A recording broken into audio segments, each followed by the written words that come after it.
안녕하십니까. 네, 한국식품산업협회 김성애 팀장입니다. 네, 아름다운 계절입니다. 작년 이맘때 이곳 워커힐의 아름다운 단풍을 보면서 저도 지금 여러분이 앉아 계시는 그 자리에서 포럼을 본 게 얼마 안 된 것 같은데요. 정말 빠르게 한 해가 지나고 있습니다. 협회에서 보낸 의미 있는 시간을 이 자리에서 발표할 수 있게 되고 또 여러분과 공유할 수 있게 되어서 정말 기쁘게 생각합니다. 그럼 발표를 시작하겠습니다. 목차입니다. 식품산업에서 패키징의 의미와 소비자 변화에 따른 식품산업계의 변화, 그리고 올해 모든 산업군에서 화두였던 ESG, 특히 환경을 중심으로 한 우리 협회가 식품산업계와 노력한 내용과 앞으로의 계획을 말씀드리겠습니다. 여기 이 자리에 많은 산업군이 계시지만 함께 자리하신 식품업계는 아마 이 문구에 깊은 공감을 나타내고 또 고개를 끄덕이고 계실 거라고 생각이 듭니다. 네, 식품은 다른 산업군과 달리 사람이 직접 섭취를 하기 때문에 어떤 다른 이슈들보다 안전을 당연히 전제 조건으로 합니다. 20세기 안전의 시대를 지나서 21세기 국내 식품산업계는 이러한 안전의 개념을 훨씬 더 넘어선 더 높은 수준인 소비자 안심을 추구하면서 전사적인 노력을 추구하고 있습니다. 이런 이유로 식품업계는 포장을 중요하게 고려하지 않을 수 없습니다. 이물 혼입이나 변질 등 포장에서 유래할 수 있는 안전사고는 어떤 경우 우리 식품기업의 존망을 결정하기도 합니다. 물론 식품산업계에서 패키징은 기본적으로 안전하게 제품을 보호하고 소비자가 가장 먼저 제품을 접하게 되기 때문에 커뮤니케이션 툴로서 중요한 역할도 하고 또한 환경에 대한 영향도 고려하지 않을 수가 없습니다. 이런 포장재의 많은 표시사항 중에 이런 기능을 인증한 여러 마크를 볼 수 있는 것은 이러한 이유 때문입니다. 식품 안전을 위한 패키징의 역할은 우선 소비자의 건강, 안전, 위생을 위해 유통기한 동안 식품의 안전성을 유지합니다. 전술한 대로 식품 안전 사고는 기업 경영의 악화뿐만 아니라 국민 건강에 직결되는 영향을 미치기 때문에 식품기업은 패키징에 대한 고민과 연구를 지속하고 있습니다. 하지만 식품의 안전성을 유지하면서 또 포장재를 설계하는 일은 쉽지 않은 일입니다. 그래서 식품의 보존과 패키징 기술이 발달할수록 포장재를 덜 쓰는 포인트는 어쩔 수 없이 반비례할 수밖에 없습니다. 식품 안전에 무슨 회사의 존망이 달렸다 하느냐 이렇게 생각하실 수 있겠지만 예, 마이크를 벗고 네. 식품 안전에 무슨 회사 존망이 달렸다 하느냐라고 생각이 들겠지만 가까운 일본의 사례에서 보면 식품안전사고 관리의 바이블과 같은 또 일본의 유제품 회사 사례를 하나 말씀드리겠습니다. 2000년 초 대규모 식중독 사고의 부실 대응으로 당시 일본의 가장 유명했던 유제품사인 유키 지루시가 결국 역사 속으로 사라지게 됩니다. 이렇듯 지난 수십 년간 식품산업은 우선 안전, 더 나아가서 소비자가 안심할 수 있는 수준까지 도달하고 이를 입증하기 위한 모든 방안을 강구하면서 발전해 왔습니다. 당연히 더 높은 수준의 식품 안전을 도모하기 위한 패키징 연구도 함께 발달하고 있습니다. 그리고 뉴 밀레니얼 시대를 연다던 2000년대도 20년이 훨씬 더 지났습니다. 우리는 이제 새로운 패러다임을 선도하는 소비자들과 만나게 됩니다. 그들은 MZ세대라고 들리면서 지금 기업 문화를 바꾸고 경제를 움직이고 있습니다.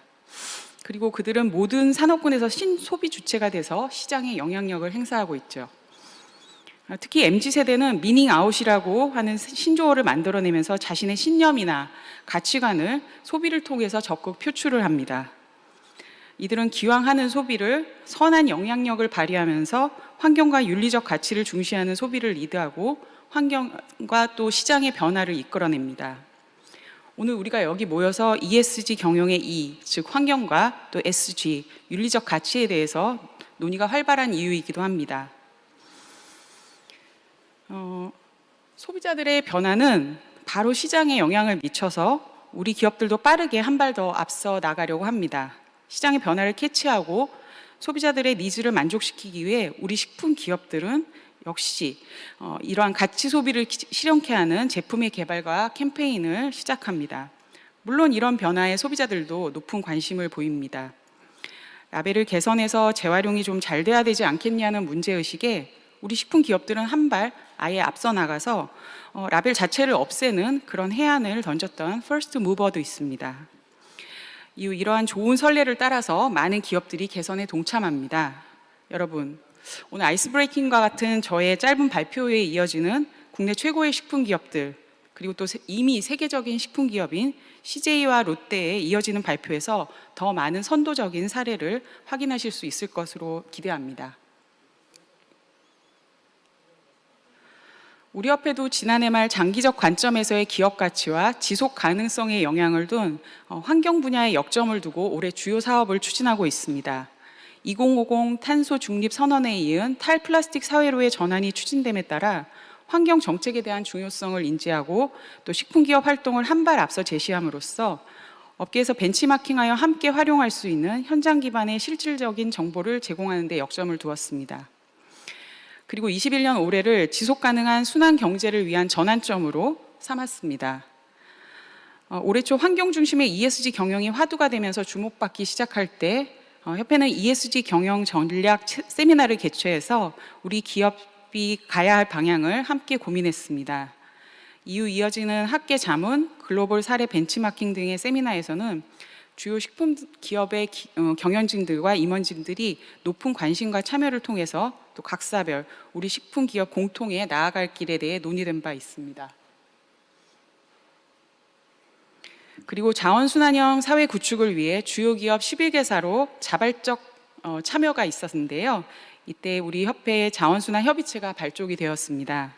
협의체는 선제적 방향을 제시하고 실효성 있는 환경 경영 향상에 기여하기 위해서 분기별 위원회를 개최해서 협업 체계를 활성화하고 또 정책 개선 방향 논의와 자원순환 우수 사례집 발간 등 또 각계 연계 세미나와 캠페인을 추진하고 있습니다. 식품업계 자원순환 협의체 발족에 자원순환 분야에서 타 산업군에 전무한 아주 자발적인 협의체다라고 평하셨던 환경부 자원순환 정책 과장님의 격려 말씀이 생각납니다. 네, 물론 최초는 그 자체만으로도 정말 의미가 깊습니다. 그리고 식품업계 자원순환 협의체는 또 다른 최초를 준비합니다. 여러분, 여기 보이는 로고들 정말 익숙하지 않습니까? 네, 그렇습니다. 아마도 장단컨대 여러분께서 눈을 뜨고 또 하루를 시작하는 그 순간부터 최소한 어느 한 회사는 만나게 되실 주요 식품 기업들의 로고입니다. 자원순환 협의체 11개사가 우수 사례집을 준비한다는 소식에 많은 회원사들이 자발적으로 각사의 우수 사례를 공유해 오면서 식품업계의 선제적 노력에 동참해 주셨습니다. 네, 저는 그리고 우리 협회는 잘 알고 있습니다. 식품 포장재 폐기물 감축을 위해 혼신의 노력을 기울여 주신 회원사에서 각사의 사례를 그리고 또 제품명을 또 노하우를 그간의 많은 노력을 이렇게 자세히 공개한다는 것이 정말 쉽지 않은 결정이라는 것을 너무나 잘 알고 있습니다. 하지만 여기 동참해 주신 퍼스트 무버가 되어 주신 우리 회원사들 사례가 모여서 포장재 생산, 소비, 관리, 재생 전 과정에서 지속적으로 개선한 결과물을 집약한 국내 최초의 사례집이 발간된 점에서 정말 큰 의미가 있다고 생각합니다. 우리 식품업계의 이러한 전사적인 노력은 정부의 생활 폐기물 탈플라스틱 정책과 탄소 중립 시나리오의 방향성을 함께함으로써 정책 추진 동력 확보에 기여할 것으로 기대합니다. 또한 국내 식품 산업의 특징인 전체 97%를 차지하는 영세 식품 기업의 포장재 개선을 위한 벤치마킹 자료로서 대중소기업 상생과 동반 성장 초석을 마련하고 또 식품 포장재 자원순환 사례를 대표하는 지표로 발전할 수 있게 되기를 기대하고 있습니다. 식품산업계 자원순환 우수 사례집은 공신력 있는 제작기관과 검증기관의 협업을 통해서 제작되었습니다. 물론 알고 있습니다. 식품 음료 업종은 18년 기준 국가 탄소 총 배출량의 약 0.3%, 또 목표 관리제 배출권 거래제 업종 기준의 0.6%인 15위로 탄소 총 배출량이 다소 적은 업종입니다. 하지만 식품업계는 순환경제 차원에서 자원을 합리적으로 사용하고 재활용하기 위한 선제적 노력을 기울이고 있습니다. 협회 우수 사례집은 저희 협회 홈페이지에서 이북의 형태로도 여러분 보실 수 있습니다. 전 환경부 차관이셨던 윤종수 세계자원보전연맹 한국위원회 회장님께서는 칼럼을 통해 식품을 담는 용기는 친환경성뿐만 아니라 식품 보건과 안전에도 꼼꼼히 살펴야 하기 때문에 식품안전과 식품위생법이 있다고 하시면서 이번 사례집이 자원순환 노력과 함께 관련 연구를 확산하는 노력을 잘 보여준다고 평하셨습니다. 특히 모두를 위한 친환경 공동체 활성화 노력을 확인할 수 있다고 하시면서 많은 격려와 따뜻한 관심을 당부하셨습니다. 각사 사례를 검증해 주신 UN SDG 협회에서는 국내를 대표하는 식품 기업들이 이미 글로벌 흐름뿐만 아니라 지속가능 노력과 흐름을 선도하고 있다고 하고, 글로벌 자원순환 및 순환경제 흐름에서도 국내 식품 기업의 속도가 결코 느린 편이 아니며, 이러한 자발적 친환경 노력과 사례는 유엔과 EU를 비롯한 국제기구와 주요국에 소개할 수 있는 선도 모델로서 손색이 없다고 평했습니다. 그리고 기업과 함께 소비자의 친환경 인식의 선순환을 확신한다고 했습니다. 기업별 대표 사례는 생산, 소비, 관리, 재생의 전 과정을 아울러서 제시했습니다. 생산 단계는 포장재 개선을 통한 제품 개선 사례입니다. 여기에는 사용량 저감, 용이성 개선과 이외 바이오 플라스틱 도입 사례 등을 소개합니다. 소비 단계는 소비자 환경 인식 제고를 통한 지속 가능한 소비 촉진 사례입니다. 국내 환경인증 제도 활용과 또 소비자와 함께한 환경 캠페인, 홍보, 교육 등의 다양한 활동이 수록되어 있습니다. 마지막으로 관리 재생 단계는 재생 제품 생산을 통한 자원 선순환 사례로 구성되어 있습니다. 약 230여 개의 사례를 기업별로 구성했습니다.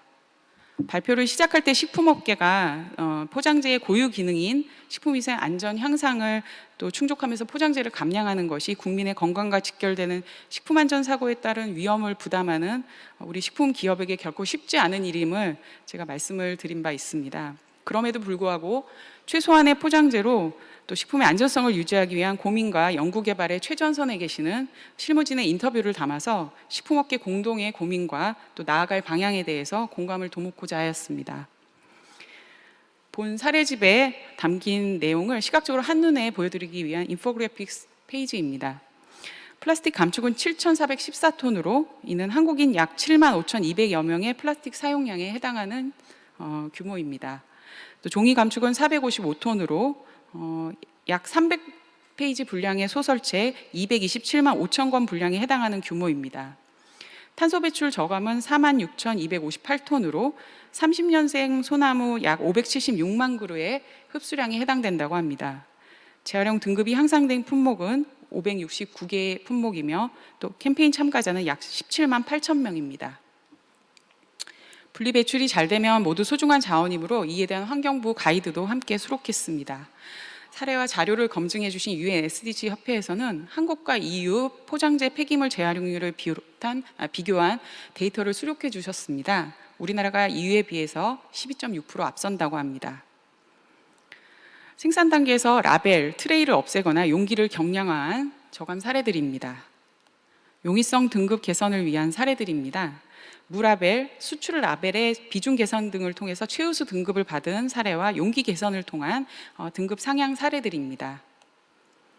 환경 인증을 획득한 다양한 노력 사례입니다. 소비자의 참여를 유도하는 다양한 아이디어가 빛나는 캠페인도 함께 수록되어 있습니다. 또 업사이클링을 통해서 새로 태어난 제품의 사례들도 보실 수 있습니다. 말씀드리다 보니까 올 한 해가 주마등처럼 지나갑니다. 또 바로 어제 일 같은데 벌써 내년 사업을 또 고민해야 할 때입니다. 물론 내년에도 우리 협회는 오늘 소개드린 우수 사례가 확대될 수 있도록 지속적인 식품업계에 참여를 유도하고자 합니다. 재외국 사례 연구와 소비자 환경단체와의 캠페인이나 교육, 협업과 함께 세미나 개최 등으로 정부와 산업계 간의 가교 역할도 충분히 수행할 계획입니다. 지속가능한 순환 경제를 위한 전환점으로서 생산 제조업계 회원사 중심으로 기틀을 다졌던 올해에 이어서 내년은 순환경제 정착을 위한 도약기로서 더 많은 준비가 필요할 것으로 사료가 됩니다. 이를 위해 올해가 생산자 중심의 노력이었던 것에 비해 내년에는 유통업계와의 협업을 통해서 더욱 시너지를 낼 수 있도록 다양한 시도를 계획하고 있습니다. 모두가 폐기물을 적게 나오면서 윈윈할 수 있는 방향에 대한 노력에는 이견이 없을 것으로 사료가 됩니다. 현재 각 유통업계에서 각각 다르게 사용되고 있고 적용되고 있는 불필요한 포장재를 찾아서 우선 이에 대한 개선을 함께 추진할 수 있다면 제품의 안전성을 기하고 또 폐기물은 최소화하는 길에 한 발짝 더 나설 수 있을 거라 생각이 됩니다. 여기 계신 여러분께서도 향후 제조업계와 유통업계 간의 합의점을 찾아서 순환경제에 한 발 더 다가갈 수 있는 많은 제안과 격려를 해주시면 감사하겠습니다. 마지막으로 최근 3년 내 식품산업계의 가장 큰 이슈로 급부상한 환경정책에 부응하기 위해서 전사적 노력을 경주하고 계시는 식품업계 회원사와 항상 아낌없는 자문을 제공하여 주시는 정부, 유관기관, 학계, 소비자단체 관계자분들께 감사의 말씀을 전하면서 발표를 마치겠습니다. 경청해 주셔서 감사합니다.